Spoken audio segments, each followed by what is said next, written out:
Sure. The clear areas of but I have my First week of the season. When I was using it, Tell us when we're on. You Okay. better just put that I in. will call this meeting, Seneca County Commissioners, to order on Tuesday, that isn't today.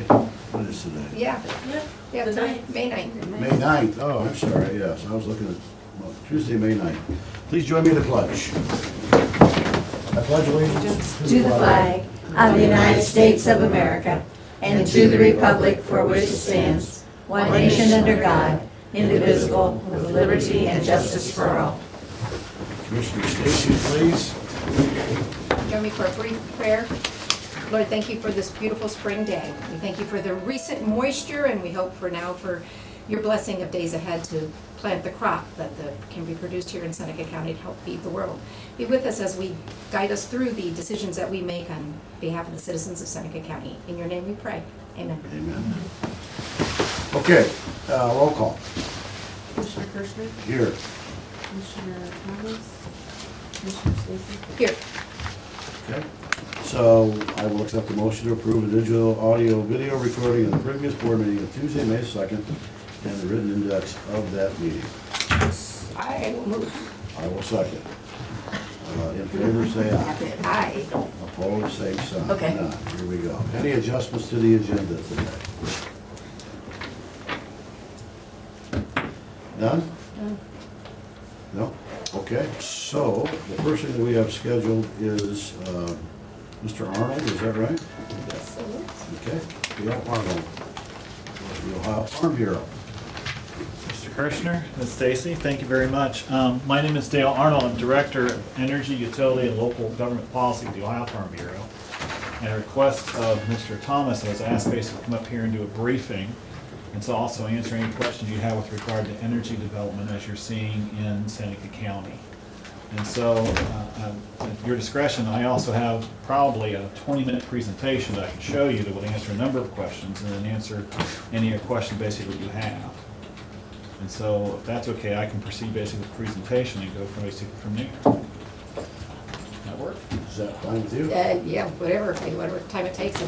And Okay. there was the recent article that some may have seen in the paper. Yes, It if was I an interview understand- you did a while back. You Yes, said- if I understand correctly, I was in the Sunday paper, and a number of folks basically emailed that to me and showed me that and different things. And yeah, my discussion there was quite accurate. There's a number of things happening in Seneca County, and as I told the newspaper reporter from your local paper, and the interview was about 3 weeks ago, I said, you are at the crossroads when it comes to energy development. And what we are seeing, and that goes into a little bit too, and talking here with also the audience, is that, in Eastern Ohio, I work with a lot of your counterparts with regard to oil and gas and shale development and pipelines. In Western Ohio, I work with a lot of your friends and neighbors on solar and on wind energy development and those developments there.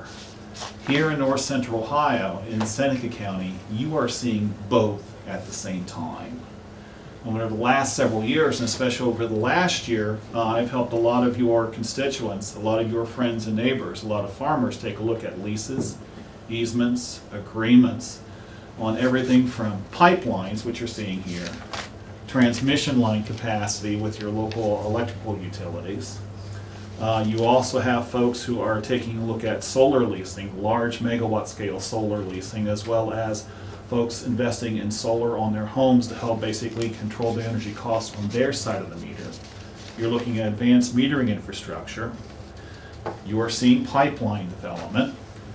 There is oil and gas leasing activity going on in the northern part of your particular county, and a number of other projects. And yes, wind energy development. Right now you have 3 projects that are being evaluated that are in pre-filing status or doing research before they go to the Ohio Power Siting Board with regard to that are in parts of this particular county. And so your friends and neighbors are going to be involved in, with the exception of coal, every type of energy development in some way, shape, or form. Well, tell us your Yes, sir. understanding of the current status of the wind energy, the setback rules. Where is that at right now? Setback rule is this. Just this week, the Ohio Power Siting Board has released their new rules with regard to evaluation and setback and placement of wind turbines on wind farms. That is a matter of public record. I read basically the docket and can get you a copy of that before I particularly leave, but those rules have gone through JCAR, Joint Committee of Rules and Regulations with the state government, and are part of the Ohio Administrative Code. They've all been approved through JCAR and are going through final revisions right now. If I understand correctly, you are going to see the Ohio General Assembly has held setback requirements, the distance, the formula, Right, unto their purview. right. You probably, if I understand correctly, see some discussion with regard to that as part of the budget bill, especially in the Senate version. And if that does not take place, you'll see it basically discussed as pieces of legislation during this part of the General Assembly going forward. Okay. And so I'd say this, given your issues, given your concern, given your interest in that, folks from Seneca County as well as yourself are going to be invited to be part of that particular conversation and discussion. And we at Farm Bureau will also be with regard to that. Okay, any other questions so far? Okay, let's go through, and I think, let me hear. Oh, which one of these gets me forward? That one must have Whatever worked, that one was, it did. because it moved. It moved. It did? Oh, good, okay. Oh my gosh. Yeah, let me show you this. And I tell you, it's interesting is that farmers really get it. I showed this particular slide first, and this is what I call reality. Here we're involved in agriculture, a very commodity-intensive business. Corn, wheat, beans, calls, puts, collars, futures contracts. I and a number of folks, basically at Farm Bureau, work with a number of our friends and neighbors to help them with risk management strategies, locking in a price, locking in income, taking a look at the price for corn, wheat, and beans and different things with regard to that. That's been going on for over a century. Many of them take a look at tickers with regard to the Chicago Board of Trade, and that basically helps with regard to the index and the margin and the basis for prices here in Tiffin. These prices are at the New York Mercantile Exchange, and that's crude oil, natural gas, and electric generation. And those are actual prices. And those too are commodities, just like corn, wheat, and beans. Calls, puts, collars, futures contracts, risk management strategies. And that system's been going on for a century. If you take a look at those are not nice, even little calibrated waves. Those look like a Cedar Point roller coaster. There's a tremendous amount of volatility there. And I tell a lot of folks too, when you take a look at energy development going forward, you might want to think of this as a planning line for a lot of energy service providers.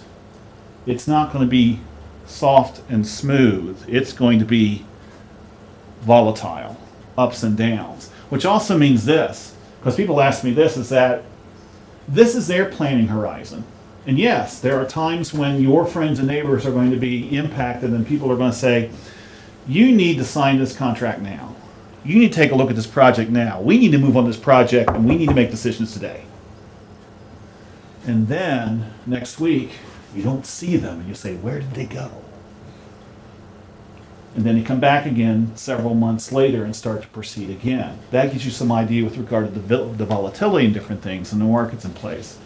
That's their planning outline. Does this have to be, as a community, your planning outline? And we're saying the answer basically is no, is that you have the opportunity, working with a number of state and federal agencies, working with communities, working with energy service providers, to create a plan and strategy that fits your needs here in Seneca County, fits your needs here in Tiffin. Yes, there are times you're going to be working with larger authorities, with pipelines and different things. But during part of that process, you have the opportunity to do some planning, create some strategies, move forward with a number of particular things as a community. And that's what we've been trying to show folks in different things. Let's go with this. Oh, once you go forward, there you go.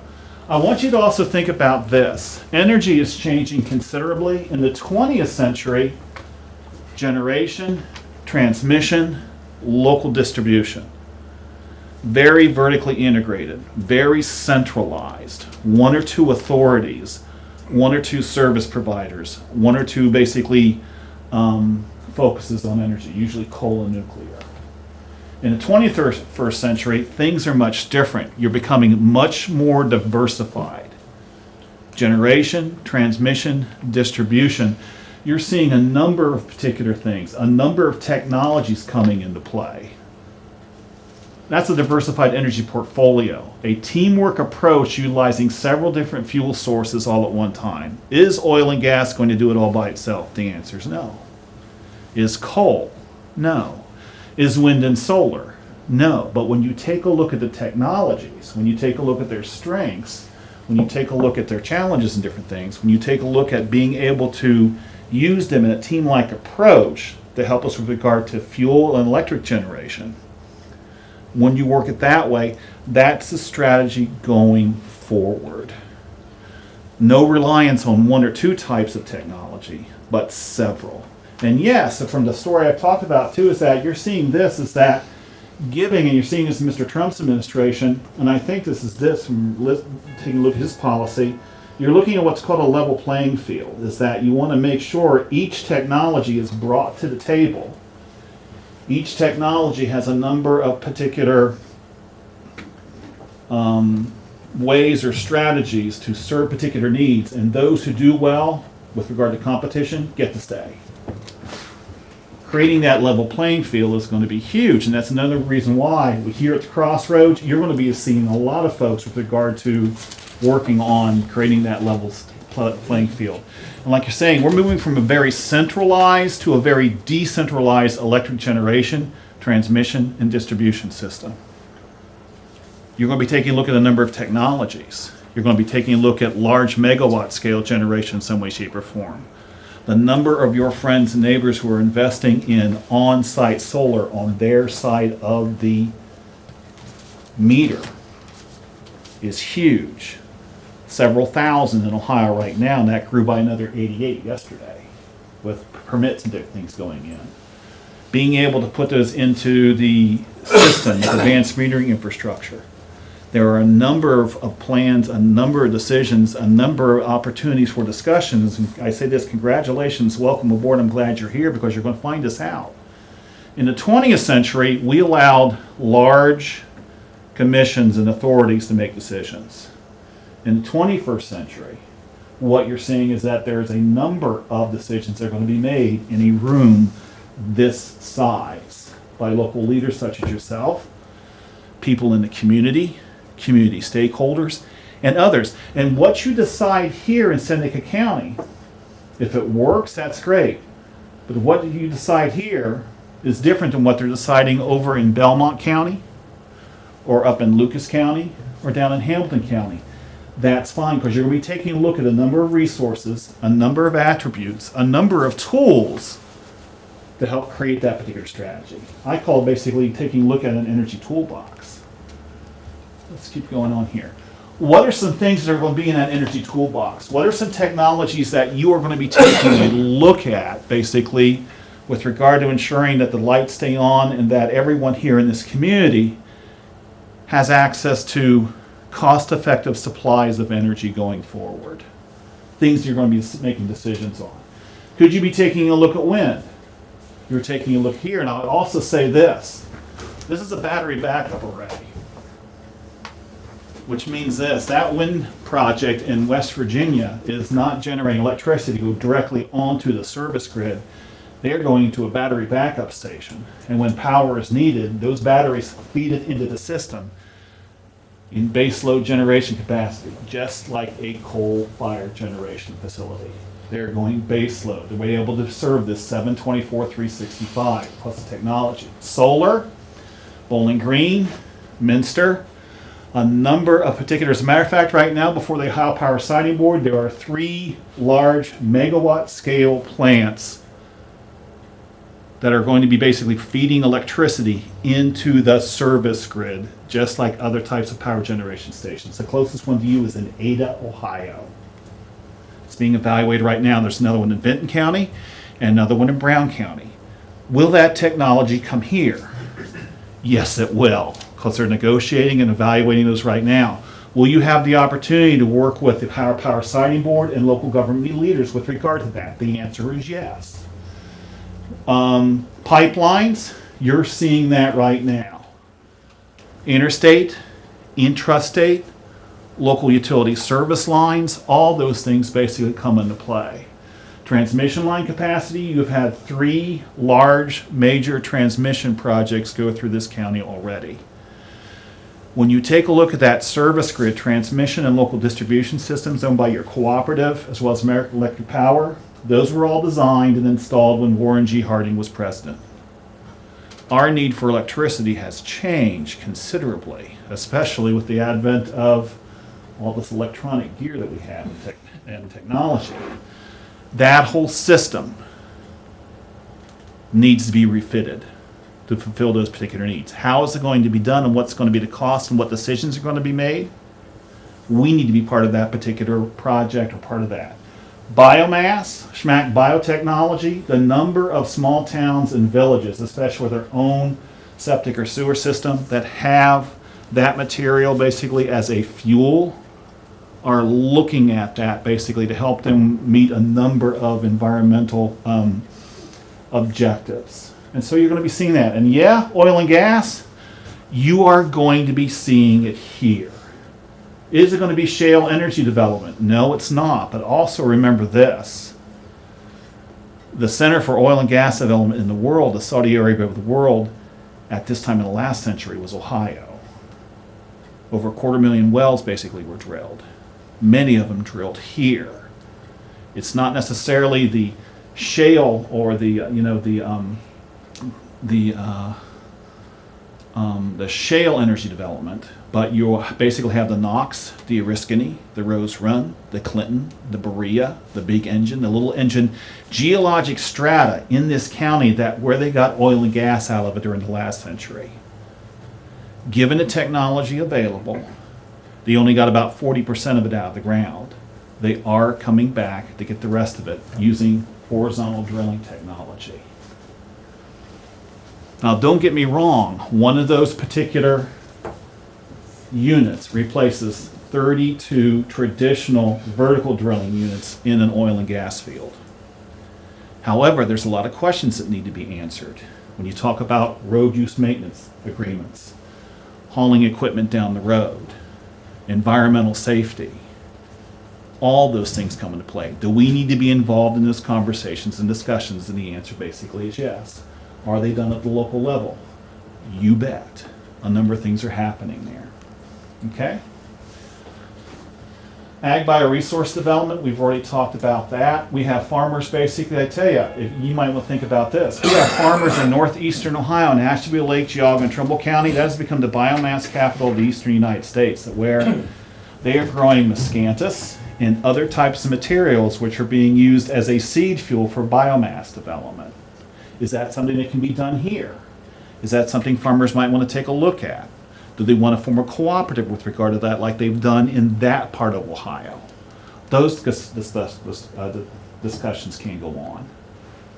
Let's keep going here. Hello. We're stuck. I might need to change the battery in it. Okay, I'll let you do that if you would. There. Wind and solar technology. You already have a plant that's been operational near Upper Sandusky for 10 to 12 years. Bowling Green's plant just went operational. The city of Minster has one. Say American Electric Power basically is taking a look at 900 megawatts of capacity being addressed by this type of technology.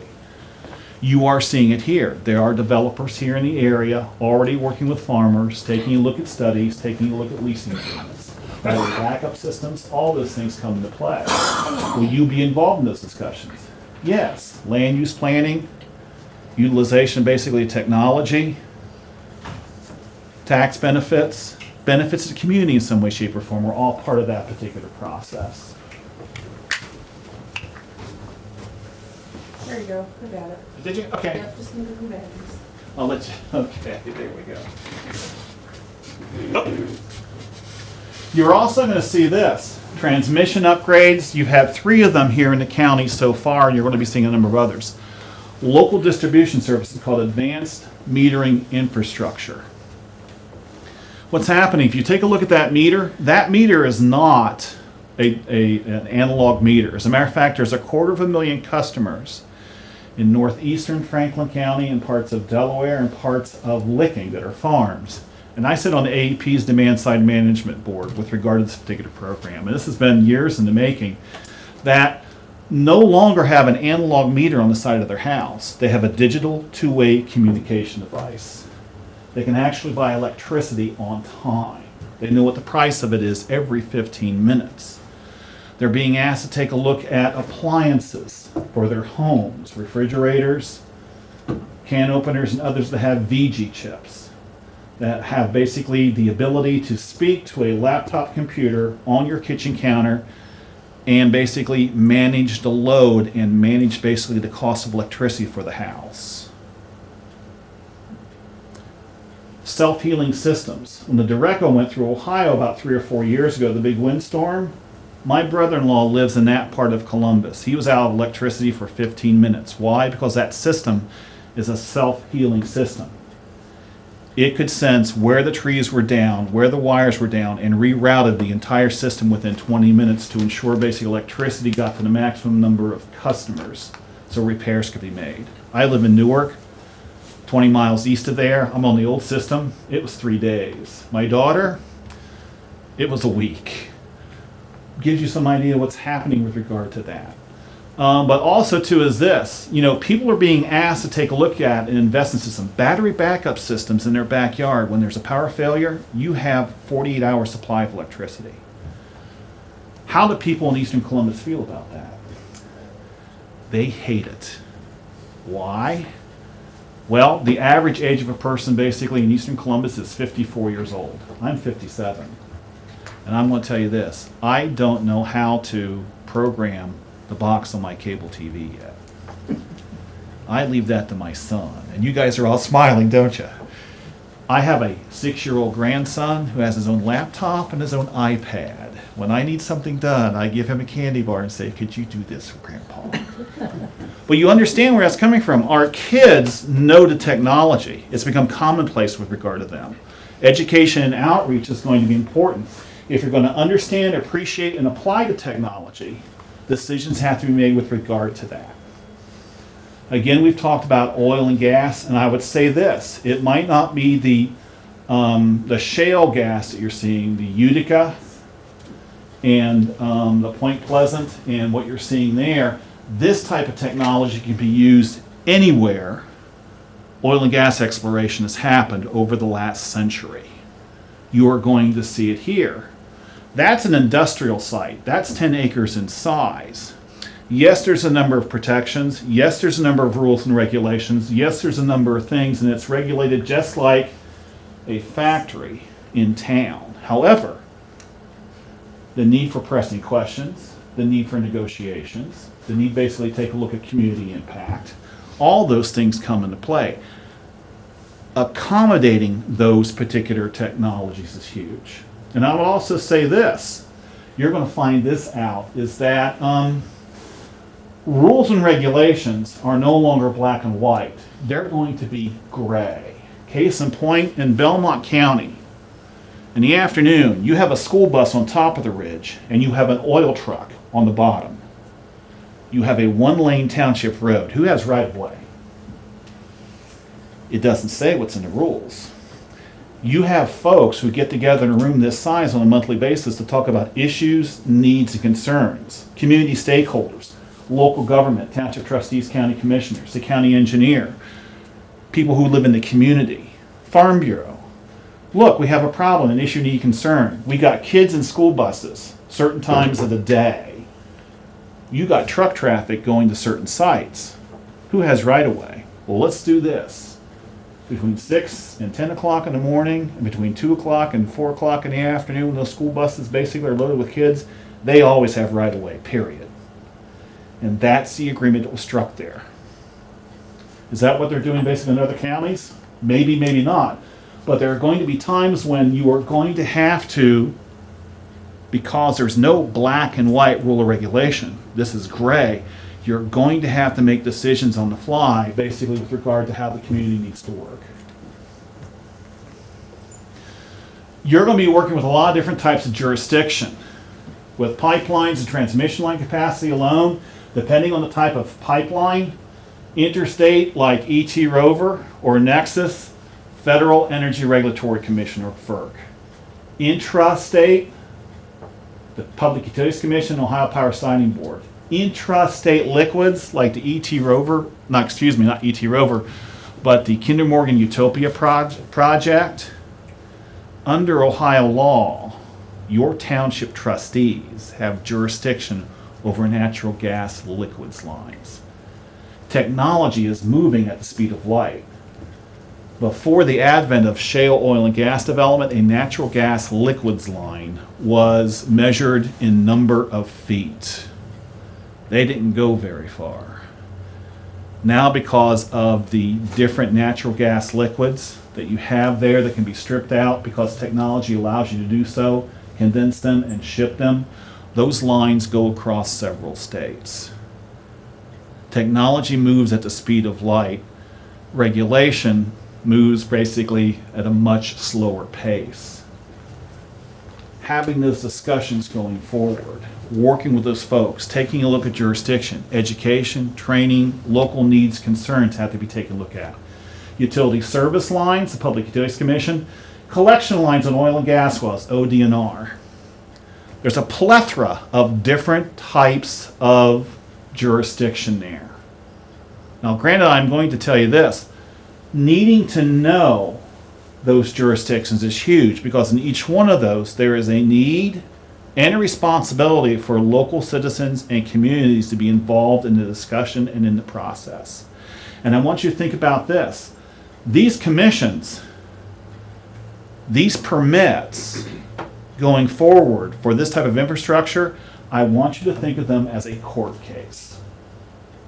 When you talk about the Federal Energy Regulatory Commission, when you talk about ET Rover, the judge, the jury, the executioner is the Federal Energy Regulatory Commission. You're not going to go basically on some of these down to the local county courthouse and file an injunction. You're going to have to need to know the regulatory structure and what jurisdiction or what judicial system is involved with regard to that. Public Utilities Commission for all your transmission lines and different things, that came under their particular jurisdiction. Again, and we helped a number of farmers do it, get involved basically in the process. Local hearings, local input, rules of the court apply. Judicial scrutiny applies, which means when you say something or present something, you are going to have to prove it. Hearsay does not apply. Understanding how that system works is huge. Eminent domain. Where does eminent domain apply? Some of these lines you're finding out with the Federal Energy Regulatory Commission and the Public Utilities Commission, the Power Siting Board, yes. Eminent domain applies. In its purest form, eminent domain gives an entity working in convenience, public need and necessity, the right of access across property. That's all it gives. And I've showed a lot of your friends and neighbors in this county, even though that might be the provision at stake, there are a number of other things that you have the opportunity and responsibility to negotiate, and that includes settlements on how this thing goes across your property. That we need to make people know about. But I'll tell you this, eminent domain only applies in about 40% of these projects. The rest of the time, it does not, which means your ability to negotiate, your ability to discuss, your ability to be involved in a number of particular things going forward are absolutely positively huge. This has changed considerably since the 1990s. If you remember the Independence Pipeline project going through here in the 1980s, what did that company say? We're going to have eminent domain. Get out of the way. Rules and regulations have changed.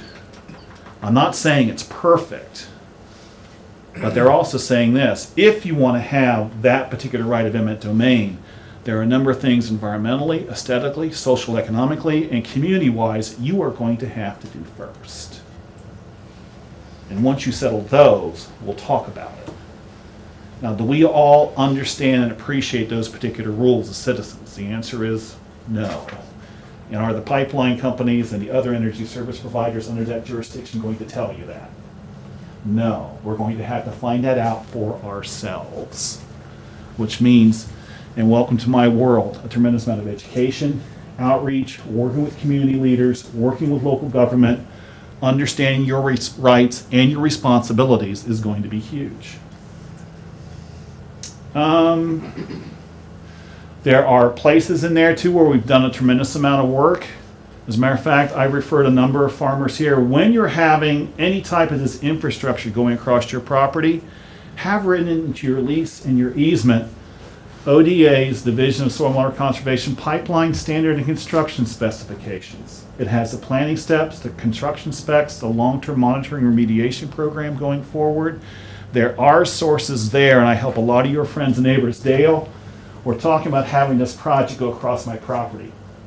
I understand how this is going to be beneficial to my community, but I need to be made whole. How can you help me?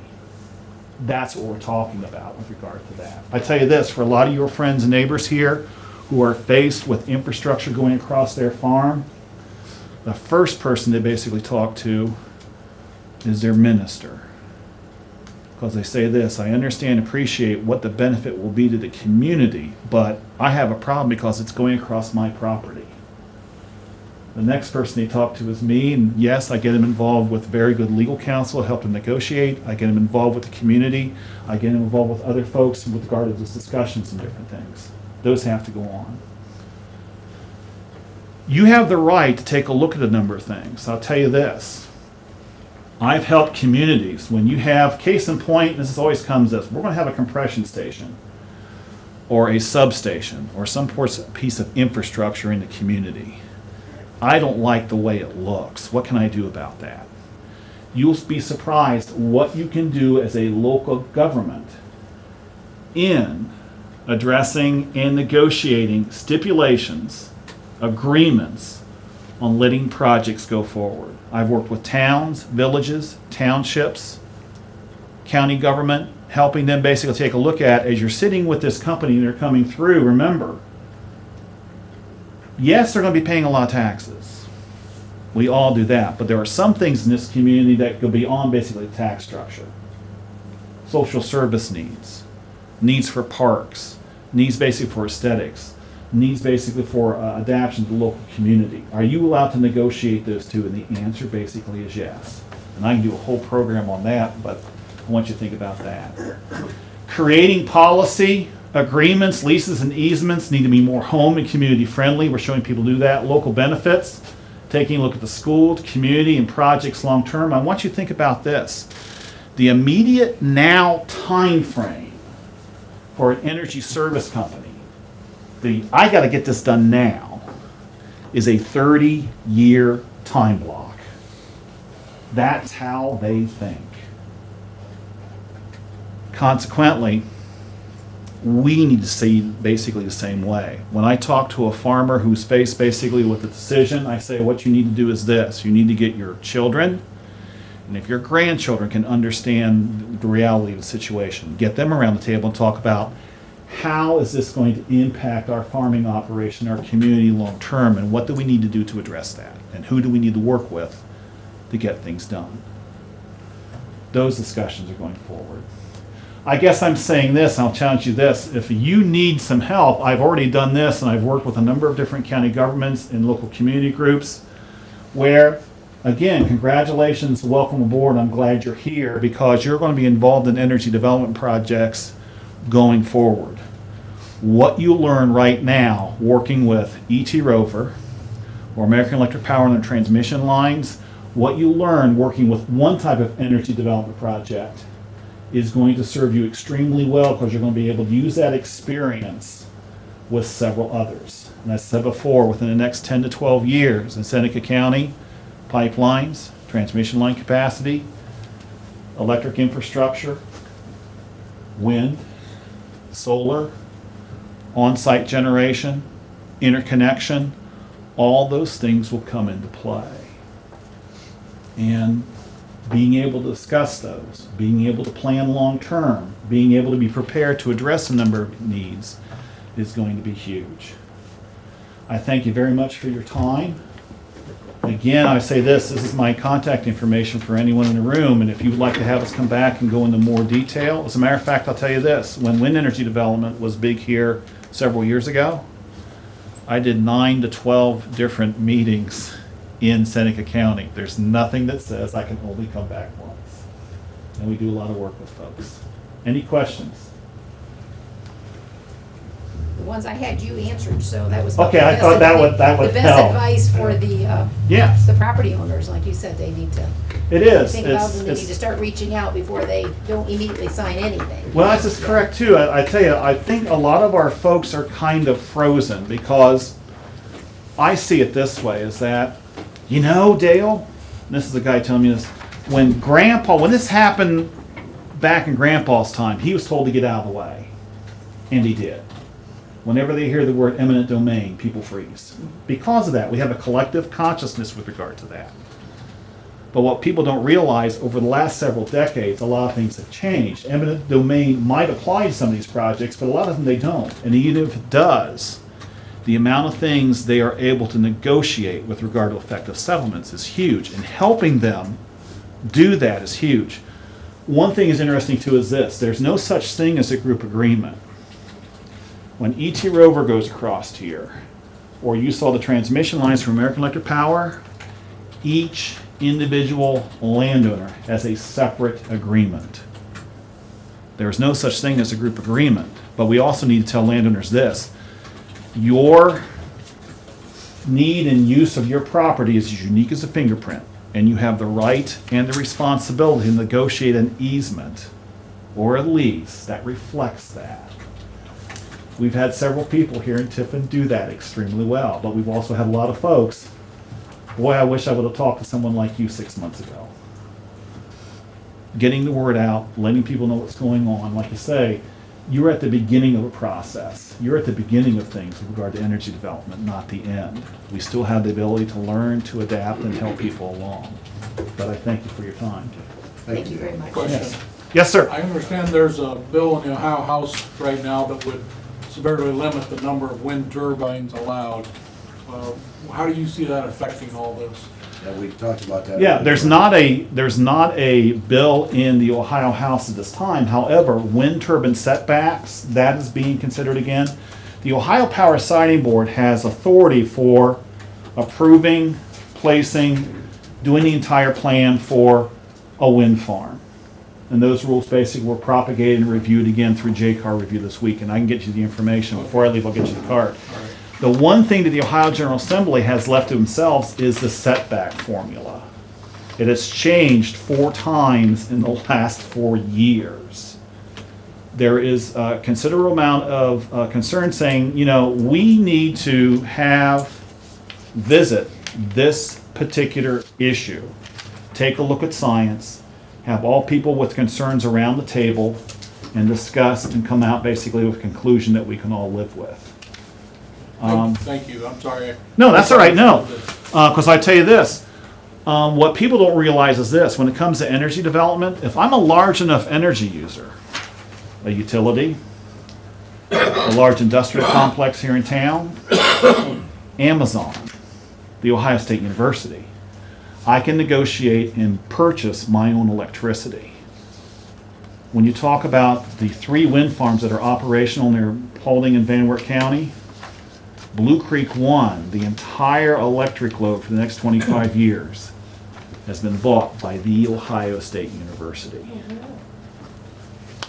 And so that's basically their way of controlling their energy costs for the next 25 years. For Blue Creek 2 and Blue Creek 3, Amazon. They already have a $4.8 billion investment in Ohio, and they're building and have just completed warehouse and distribution facilities in Pataskala and in Obetz, and are expanding to other places.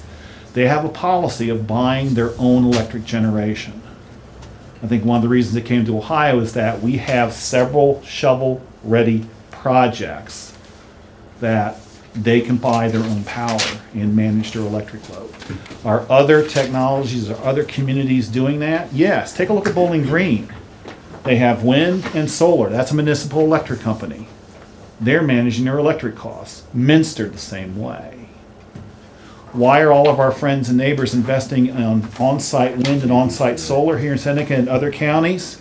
It's a way for them to manage that electric costs. It's a way you have to take a look at it. I can get you more information. Thank you. Okay. Thank you, sir. We need to keep Thank moving. you. Thank you. Respect for Brad's time, we want to talk about the airport here very quickly, and, Brad, you got a little presentation you want to give us? Yeah, we've got a state grant in to rehabilitate the taxiway, which I think is getting signed or has been signed. The grant, Yes, we did that. last Thursday. Yeah. Yes, okay. And I wanted to propose to do a little preventative maintenance on the runway. Okay. In the crack filling. And I'll just review what the state of Ohio has written in 2011 and 2015. They wanted us to rehab the taxiway back in 11, which we were able to extend it. And it said continued preventive maintenance on our pavement is needed. The facility has shown superb work over the years maintaining the airport pavement. So, and of course, the normal, due to decreased funding available in Ohio and ever increasing cost of constructions, they're making grants to people that are regular sponsors that do preventative maintenance. So I asked to do some crack filling and some sealing and some painting on the runway. It was put on down in 2008, so it's 9 years old this year. And I wanted to crack fill and seal it. And we got a proposal from M&B for 43.8, and that included some painting. And the painting is expensive. They use white highway paint with glass beads in it for reflection, and that's where the cost of the painting was $19,800, and the rest is the preventative maintenance, which is in that $23,000, isn't it? 24.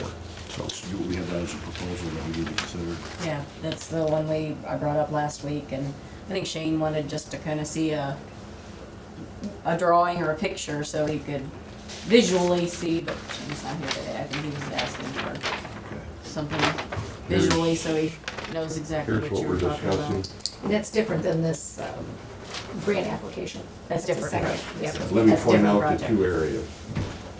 This is what I propose to do the repair work on, the preventative maintenance. Up to here, this is what's proposed being repaid with the state. This is the taxiway, that's the road. The paintings on. And the painting is, that's why it's marked according to an advisory circular.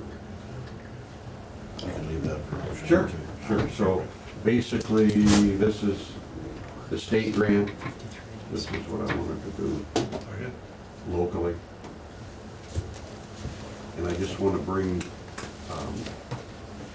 what do you want to do with that vacant lot? As the weeds grow up, just,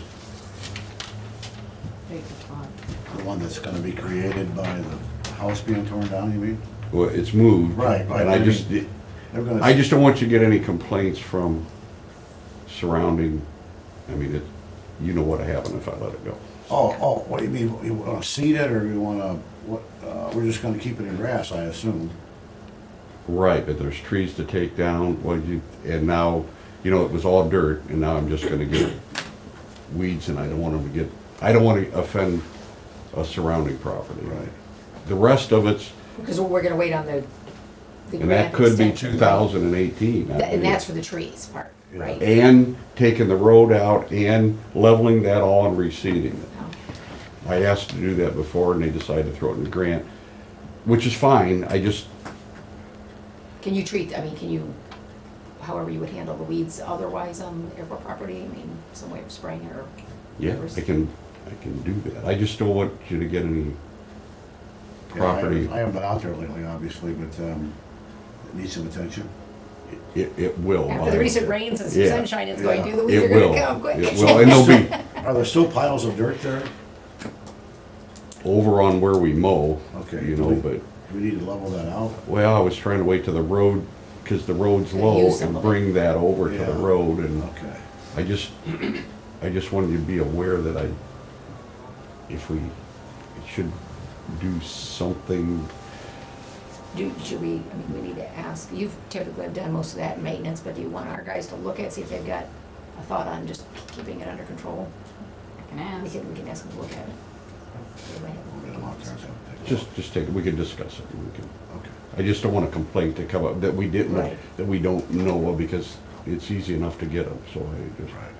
Yeah. that's it. Okay, thanks. And I'll leave that chart with you, Okay, I'll share with you. review it, and call me, come out, do whatever. Thank you.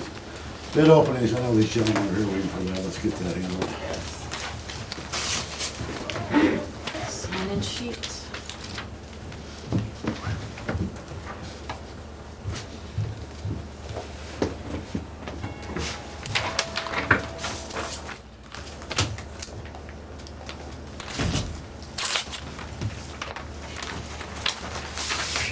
Okay, this is for the Seneca County Road 50 pavement resurfacing project.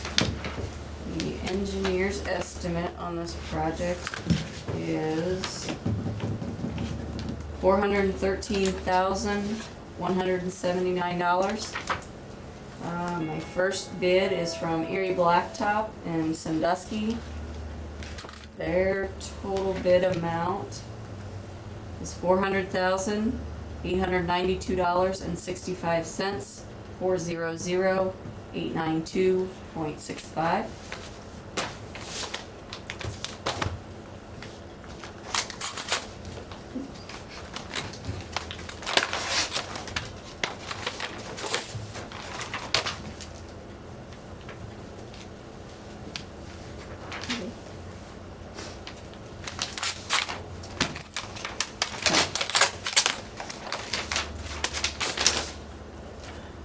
Second bid is MNB Asphalt out of Tiffin, Ohio. Let's see, total bid amount, $402,341.21, 402,341.21.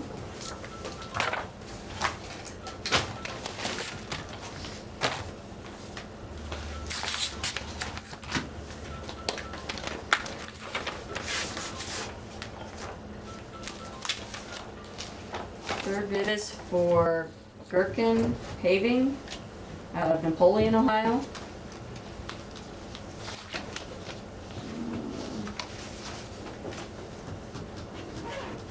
Let's see, total bid amount, I think that's a 370, I think it's a 5. 5, 8? I think that's 837836444. 378,364.44. And those are the only bids I have. Okay. We'll give these to Mark. Thank you for the bids. Okay, anything else there?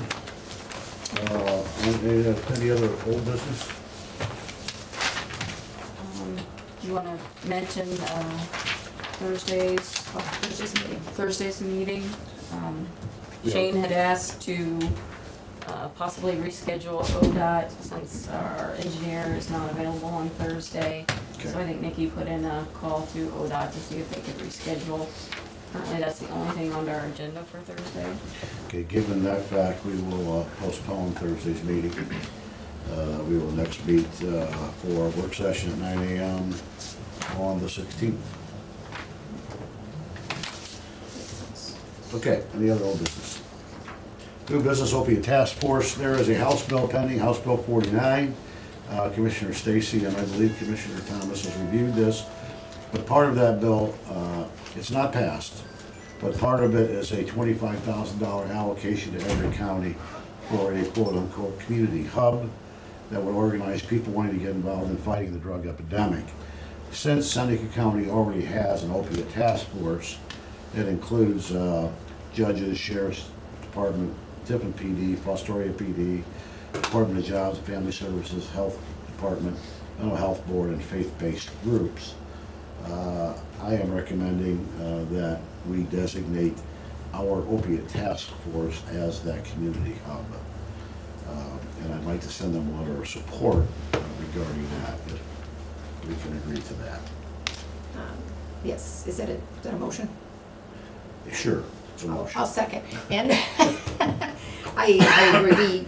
I've also gotten a letter from MRCHA with the Mental Health Recovery Board and talked about, like I said, they've done a lot of great things and are been in a sense, the hub for the opiate epidemic going on and addressing the issues. I think that's a great place to let that money reside. That's coming to Seneca County for those purposes, and with the opiate task force already in place, it makes perfect sense that that's where that would be going, assuming it makes it all the way through in that House bill that's now in the Senate. Exactly. So, Your Honor, anything to add to that? I know you're on the task force. Task force is doing everything we can. We even have members of the community that come to our meetings, those that have been directly involved, let me leave it at that. Okay. So you have judges, law enforcement, job, everything that has already been mentioned. Thank you.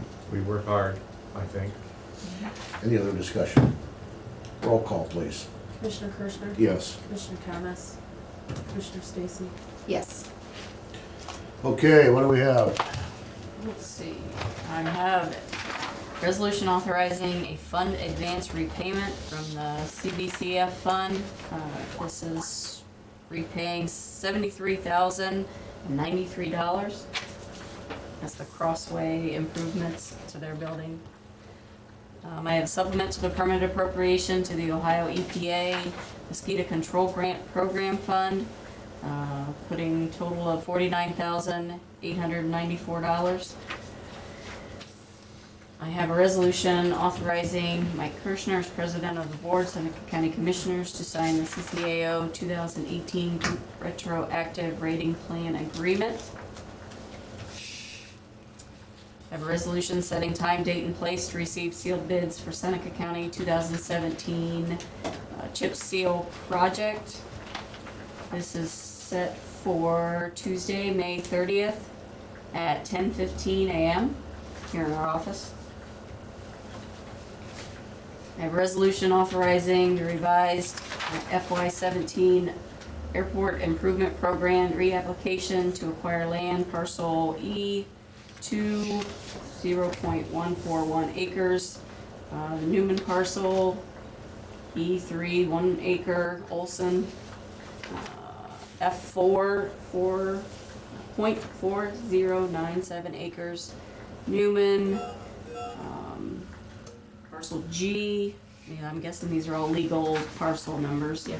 1.049 acres, the Newman and tree clearing and demo. Parcel E3, Olson, and parcel V, Tice. Authorizing Mike Kirschner, president of the board, to sign the revised pre-application and all other related documentation on behalf of Seneca County Board of Commissioners. A resolution authorizing the FY 2018 Ohio Airport Grant application for taxiway pavement rehabilitation, Seneca County Airport, and authorizing Mike Kirschner, president of the board, to sign the application and all other related documentation on behalf. That's the one Brad was talking about, the new grant. Yeah. They'd given the preliminary okay last week and paperwork done this week. That's all I have. I'll move to approve as presented. I will second. Roll call, please. Commissioner Stacy? Yes. Commissioner Thomas? Commissioner Kirschner? Yes. Okay, it is time for public comment. Any remarks, questions, modifications? Hearing none, we're adjourned.